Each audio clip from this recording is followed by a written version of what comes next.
அப்பா ஒண்ணு சொல்லுங்கப்பா, உங்க மனசுக்குள்ள நீங்க என்ன நினைச்சிட்டு இருக்கீங்க? கடவுளா?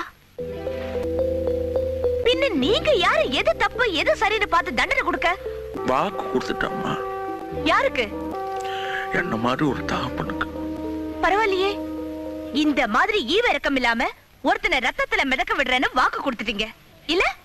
அவன் தப்பு பண்ணிட்டாம்மா, பெரிய தப்பு. இருக்கட்டுமே, எவ்வளவு பெரிய தப்பு வேணாலும் இருக்கட்டுமே. தண்டிக்க நீங்க யாரு? தப்பு பண்ண பாத்துக்க போலீஸ் இருக்கு, தண்டிக்க கோர்ட் இருக்கு. அவங்க கிட்ட விட்டுருங்களே. உங்களுக்கு ஏன் இது? நீ படிச்ச பொண்ணு, வசதியா வாழ்ந்துட்ட பேசுற. நாங்க அப்படி இல்லை. சோத்துக்கு திண்டாடணும், 4 காசு சம்பாதிக்கணும்னா சாவணும். சம்பாரிச்ச காசை வீட்டுக்கு கொண்டாடுறதுக்குள்ள ரத்த அடிப்படணும். ஒரு நாளைக்காவது ராத்திரி வரல நாம உயிரோட இருப்போம் நம்பிக்கை உண்டா? இல்ல.